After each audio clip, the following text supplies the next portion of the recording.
Êxodo capítulo 32.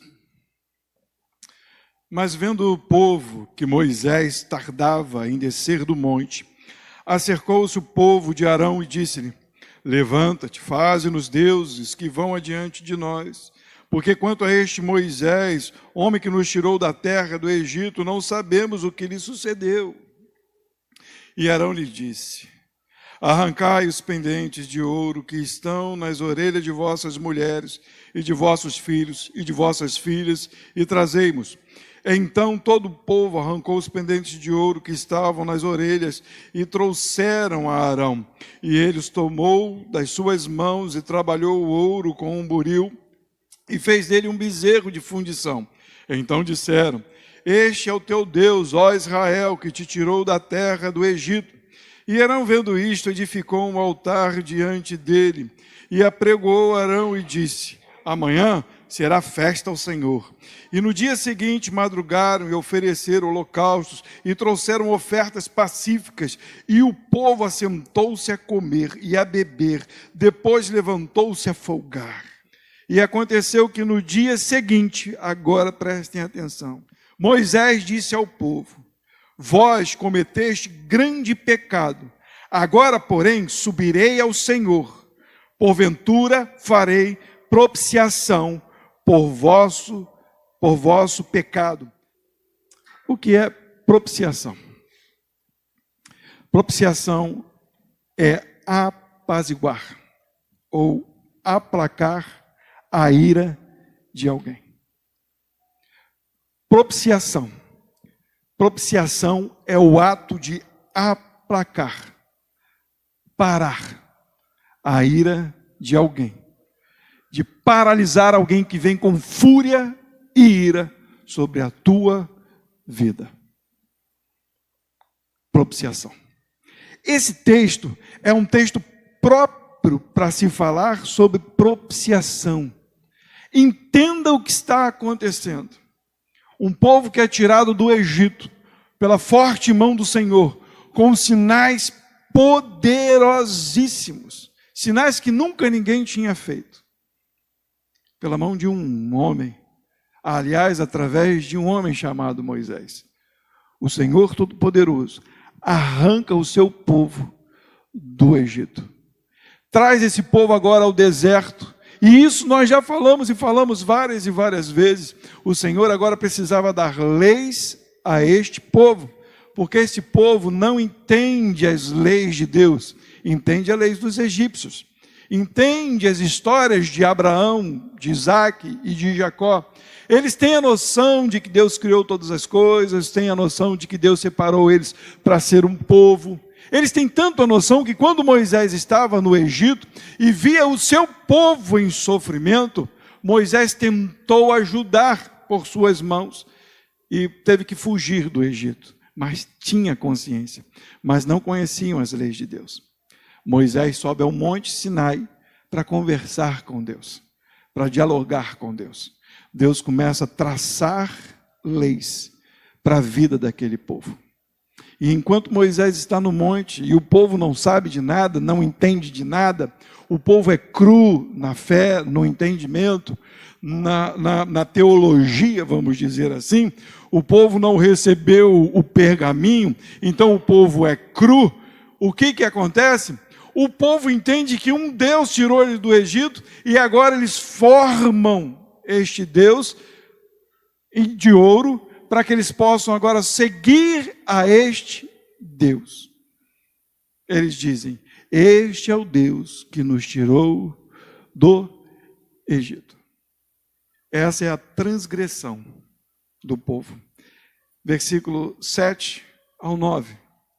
Então disse o Senhor a Moisés: vai e desce, porque o teu povo que fizeste subir do Egito tem se corrompido. E depressa se tem desviado do caminho que eu lhe tinha ordenado. E eles fizeram para si um bezerro de fundição, e perante ele se inclinaram, e ofereceram-lhe sacrifícios, e disseram: este é o teu Deus, ó Israel, que te tirou do Egito.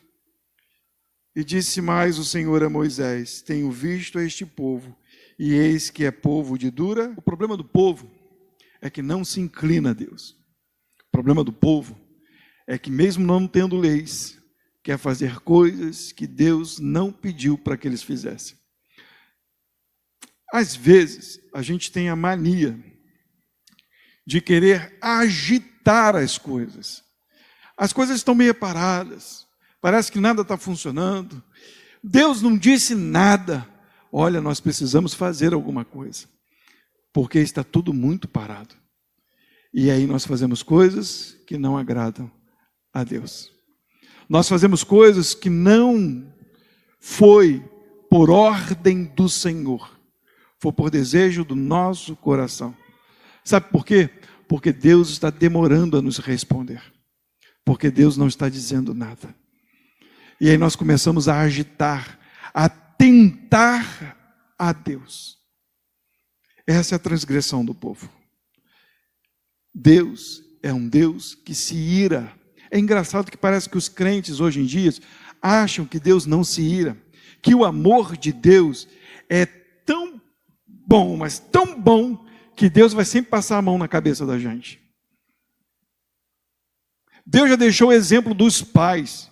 Os pais se iram. É claro que a ira do pai, o papai e da mamãe, é diferente, porque sai daquilo que é necessário, de trazer correção, de trazer prumo, de trazer direção. Deus se ira para corrigir o seu povo. Deus, e aliás, é um Deus irado, porque no mundo só tem pecador. As pessoas não olham para Deus, as pessoas olham para o seu umbigo, para o desejo que há no seu coração, para aquilo que elas querem, mas elas não olham para Deus. Eles desejavam voltar para o Egito. Era melhor estar no Egito, porque Deus levou eles para o deserto. Deus se ira, versículo 10, olha o que diz aqui. Agora, pois, deixa-me, olha o que Deus diz.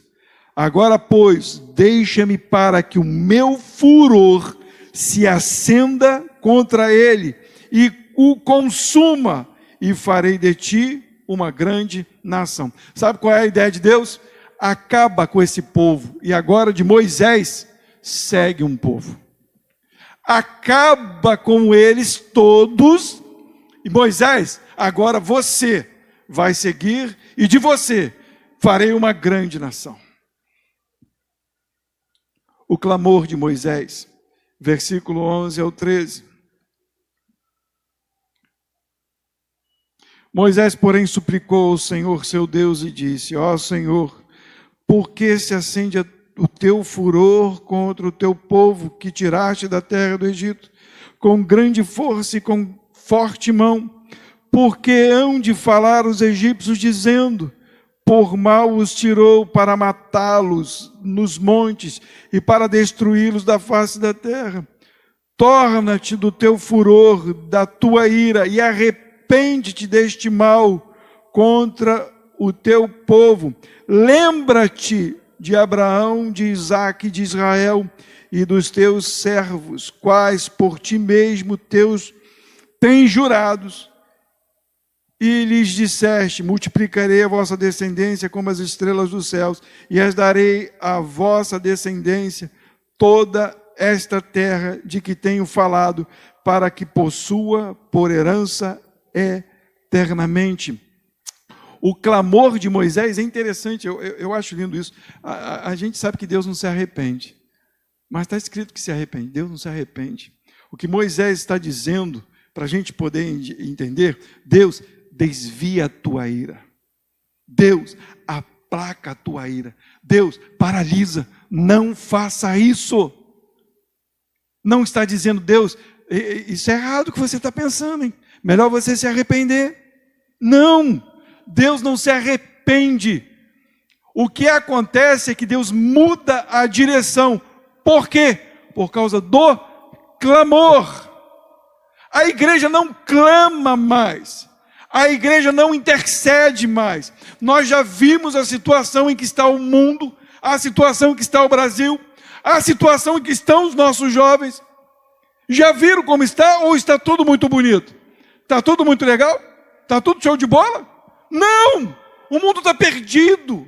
As pessoas não se amam mais, não há respeito. E isso não é só no mundo, é naqueles que se dizem cristãos. As igrejas estão abarrotadas de pessoas idólatras, que amam a religião, que amam a igreja, que amam o pastor, mas que desconhecem a Deus.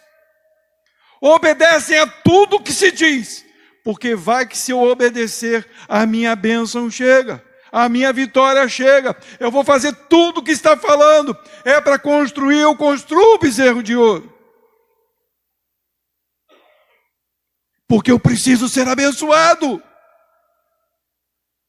O clamor é para desviar a ira de Deus. Cadê a igreja para clamar? Sabe por que a igreja não clama? Porque está na mesma situação do povo. Como que nós vamos clamar se nós estamos parecidos com o povo? Nós estamos esperando de Deus cair algodão doce do céu. Nós estamos esperando de Deus cair brinquedos. Nós estamos achando que Deus, pelo seu muito amor, vai regar as nossas vidas com balas e bombons.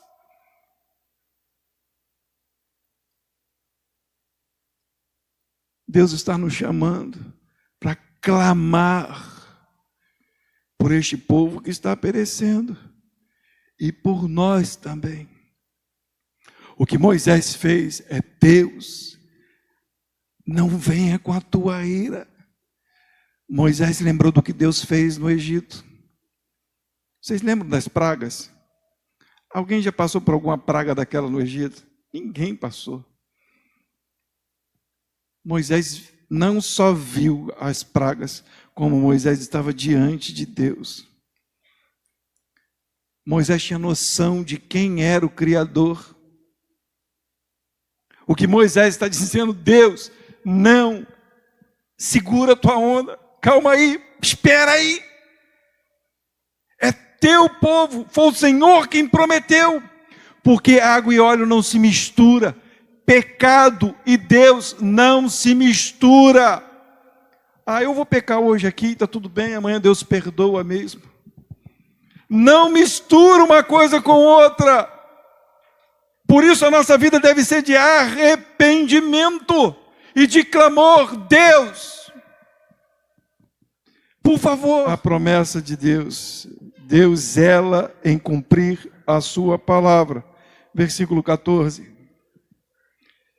Então Deus, aí pastor, de novo aí, ó. Então Deus se arrependeu do mal que dissera que havia de fazer ao seu povo. Quando uma igreja ora, Deus entende e vê o coração. Porque quando Deus olha com ira, Ele quer ver arrependimento. E se não há arrependimento, a sua ira permanece. Mas quando há arrependimento, é como se a ira fosse estancada.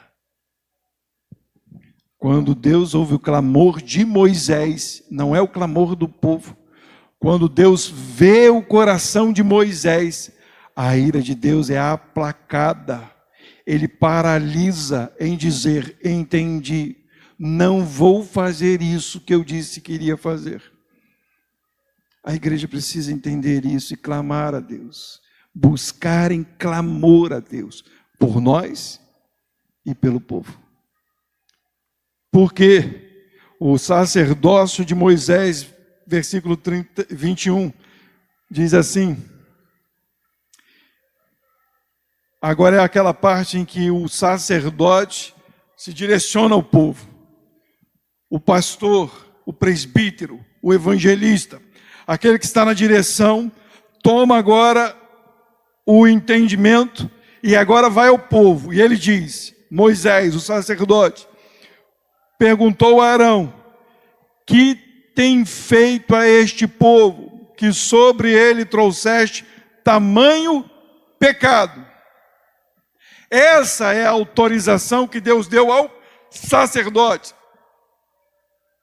ao ministro, mas para aquele que entende que o povo pecou e que também é pecador. para aquele que se humilha diante de Deus, para aquele que tem autorização de estar diante de Deus e dizer: Senhor, o Senhor conhece o teu povo e conhece a mim, mas Senhor, aplaca a tua ira. Como sacerdote, agora ele vem diante do povo e dizer: o que vocês estão fazendo? Mas ele não começa com o povo, ele começa com Arão, o sacerdote. O que você está fazendo, Arão? O que você está fazendo, ministro de Deus? Para onde você está olhando? O que você está fazendo? E a resposta de Arão é a coisa mais ridícula que um ministro pode responder. O povo. Vocês lembram de Adão? A resposta de Adão a Deus: a mulher que tu me deste. A quem Deus deu a ordem: Adão, não coma, nem você nem sua mulher. E o que ele faz? A mulher quer e ainda dá para ele. E o que Arão faz? Eles querem. Quer, faz o bezerro. O ministro de Deus morre pela lei do Senhor. Não, aqui não é assim. Não, não é desse jeito. Arão, nós vamos te matar. Morre pelo Evangelho. Morre pela lei de Deus. Não muda para agradar a igreja. O sacerdote só ouve a voz de Deus.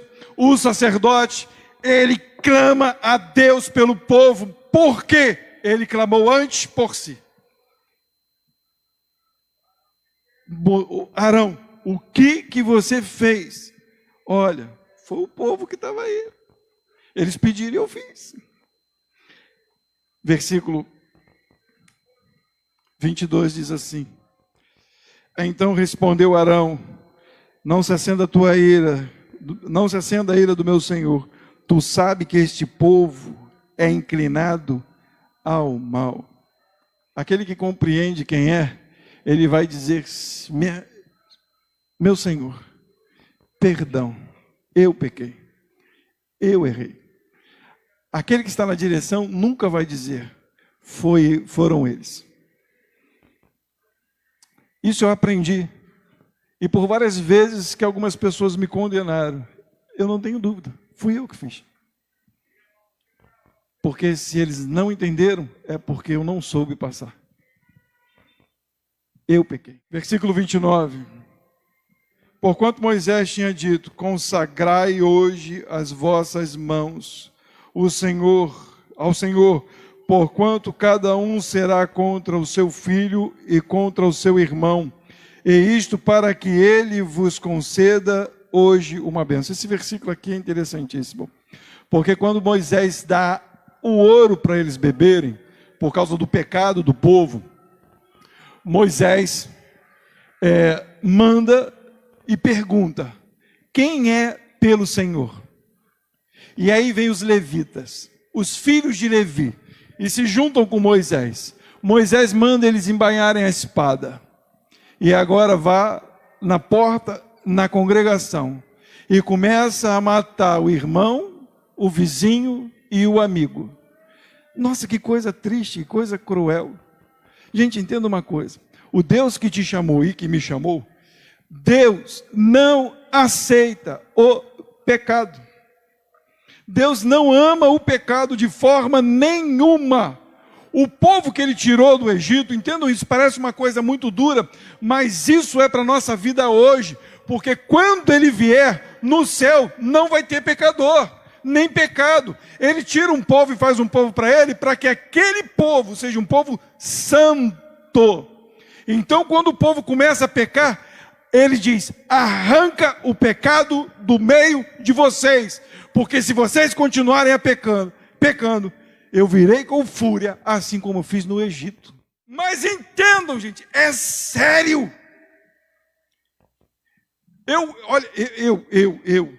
Eu fico pensando e olhando para a história no Antigo Testamento, que Deus vinha no ato, era na hora. Deus respondia na hora. Hoje Deus não responde na hora, não. Ele está esperando o dia da visitação. No dia que ele vier, aí acabou. Ele está dando um tempo, é um período. Mas entendo, Ele nos dá respostas para que a gente entenda. Ele deu a sua palavra e Ele deu homens, segundo o coração dEle, para ministrar a palavra para que a gente entenda. Deus não aceita o pecado. Eu vou pecar. Gente, eu não estou falando como santo, não. Eu também peco, eu também penso mal. Eu também desejo coisas ruins. Somos pecadores. Deus não ama o pecado. Deus olha para o pecado, no pecador, e repudia. O adúltero, o mentiroso, o ladrão. Aquele que faz a obra de Deus relaxadamente. O religioso. O que confia no homem. E isso todos nós fazemos. Mas o que nós precisamos fazer? Clamar, se ajoelhar, voltar a buscá-lo com intensidade, parar de pensar no nosso umbigo, porque a tua vida só vai prosperar em Deus quando entendermos isso. Olha o que diz aqui, versículo 30, a propiciação. E agora eu vou falar para vocês que a propiciação de Moisés não foi aceita. O aplacamento de Deus de Moisés não foi aceito. Foi aceito por um período, mas não foi completo. E aconteceu que no dia seguinte Moisés disse ao povo: vós cometeste grande pecado. Agora, porém, subirei ao Senhor. Porventura farei propiciação por vosso pecado. Moisés sobe ao monte. E olha que coisa interessante. Ele está diante de Deus. E parece, na leitura no começo, parece que tudo foi resolvido. Não parece que foi resolvido? Parece que foi resolvido. Mas aí Moisés conhece Deus. E ele está agora diante de Deus, falando para Deus: Deus, na continuação da leitura diz assim: e assim tornou-se Moisés ao Senhor e disse: ora, este povo cometeu grande pecado, fazendo para si deuses de ouro. Agora, pois, perdoa o seu pecado, senão risca-me, te peço, do teu livro que tem escrito. Então disse ao Senhor a Moisés: aquele que pecar contra mim, este riscarei do meu livro. Moisés conhece a ciência. Moisés entende que Deus tem escrito um livro pela vida das pessoas. Moisés sabe que esse livro não foi escrito agora, nem naquele momento, porque a Bíblia diz que o livro foi escrito antes da fundação do mundo. Mas Moisés tenta agora barganhar com Deus pela sua vida, para a vida dos seus irmãos. Risca-me, mas salva-os. Ele faz isso por 2 vezes. Não está aqui na leitura, mas se vocês forem ler e continuarem lendo, ele pede de novo, e Deus diz: terei misericórdia de quem eu quiser ter misericórdia. Deus diz para Moisés. Vocês sabem por quê? Essa é a parte mais legal, e mais gostosa, é a parte que eu mais amo. Porque ele não era Jesus. Aquele povo ia morrer no deserto, porque Moisés não podia trocar a vida dele pela vida do povo. A propiciação não era aceita. A propiciação de Moisés jamais poderia ser aceita. Ele não poderia dizer jamais: troca a minha vida pela deles, salva eles e a mim condena. Não, porque só um pôde fazer isso: Jesus. Só Jesus se fez pecado por amor a você e a mim. E Jesus aplacou a ira de Deus. Você sabe que você está aqui hoje? Por causa do aplacamento de Jesus por nossas vidas. Sabe onde é que era para nós estarmos hoje? No inferno. Sabe o que era para acontecer conosco? Sofrermos a condenação eterna. Mas por causa de Jesus Cristo, Deus aplacou a sua ira contra as nossas vidas. Vocês conseguem entender isso? Entendem isso? A importância do sacerdócio de Jesus Cristo. Prestem atenção. O que Jesus fez foi completo. Abre Romanos capítulo 3, versículos do 21 ao 25. Olha que coisa linda. Mas agora, chegamos lá? Mas agora se manifestou sem a lei a justiça de Deus, tendo o testemunho da lei e dos profetas. Isto é, a justiça de Deus pela fé em Jesus Cristo, para todos e sobre todos os que creem, porque não há diferença, porque todos pecados destituídos estão da glória de Deus, sendo todos foram afastados, todos foram excluídos, todos foram postos como condenados diante de Deus. Todos estavam debaixo da ira de Deus.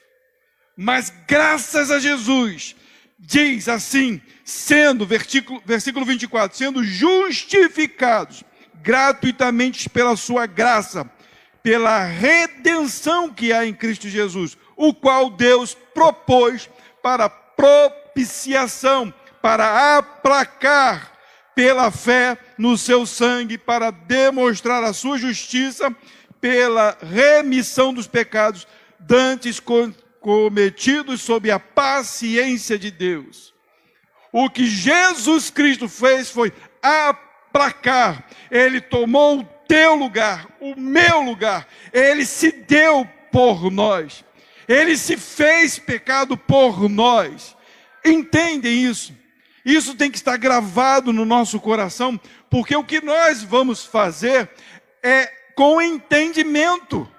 Nós vamos ceiar com entendimento. Nós não vamos ceiar simplesmente porque é um ato religioso e se eu fizer eu vou me dar bem porque eu comi um pãozinho e um suquinho de uva. Não, eu vou fazer porque eu entendi o que Cristo fez por mim.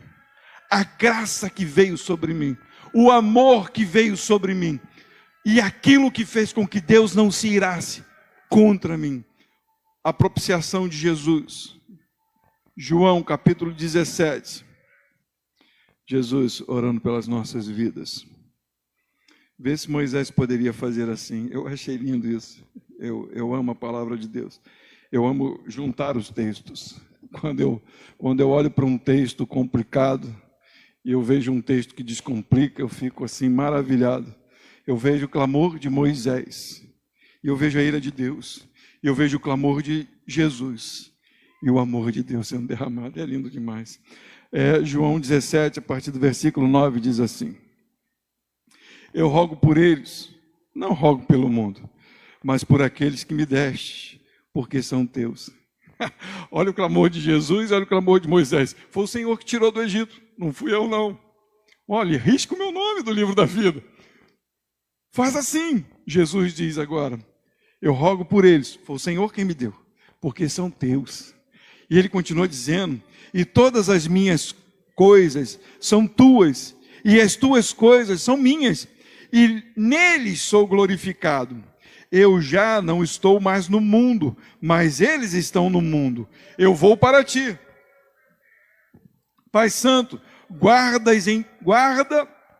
em teu nome aqueles que me deste, para que sejam um assim como nós. Estando eu com eles no mundo, guardava-os em teu nome. Tenho guardado aquele que tu me deste, e nenhum deles se perdeu, senão o filho da perdição, para que se cumprisse a Escritura. Deus cumpre tudo aquilo que disse. Mas agora vou para ti, e digo isto no mundo, para que tenham a minha alegria completa em si mesmo. Dei-lhes a tua palavra, e o mundo os odiou, porque não são do mundo, assim como eu não sou do mundo. Não peço que os tires do mundo, mas que os livre do mal. Olha a oração sacerdotal de Jesus Cristo. Ele está dizendo, livra-os do mal, não permita que eles sejam lançados ou condenados ao inferno. Esse é o mal. E ele continua, não sou do mundo, como eu não são do mundo, como eu do mundo não sou. Santifica-os na tua verdade. A tua palavra é verdade. Eu sou a palavra, Jesus está falando. Santifica-os em mim, eu sou a verdade, eu sou a palavra. Assim como tu me enviaste ao mundo, também eu os envio ao mundo. Jesus não só nos guardou, e Ele agora nos deu autoridade a ir ao mundo, como sacerdotes, para interceder e clamar pelos outros. Essa é a tua função. Se você crê em Deus, entenda isso.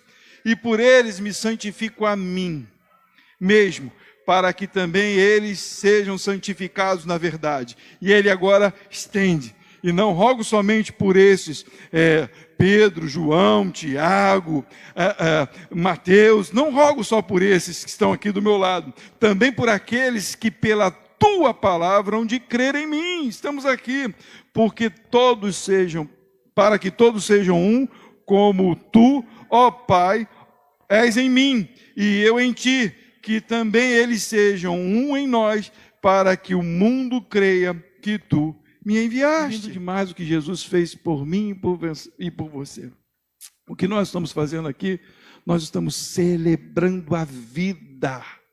Nós estamos agradecidos por aquilo que Jesus fez por nós. Essa história de Moisés é tão interessante que chega ao ponto de Moisés falar com Deus e dizer, e pedir, e clamar: Deus, não nos faça sair daqui, se a tua presença não for conosco. Moisés não tinha capacidade nenhuma de guardar aquele povo se a presença de Deus não estivesse com eles. Deus falou: vou mandar um anjo, e Moisés disse: não, eu não sei quem vai, eu não sei quem é esse anjo. Vem o Senhor, a tua presença. Não me faça sair daqui se a tua presença não for conosco. Porque o que nos difere do mundo, Moisés diz, não é a tua presença.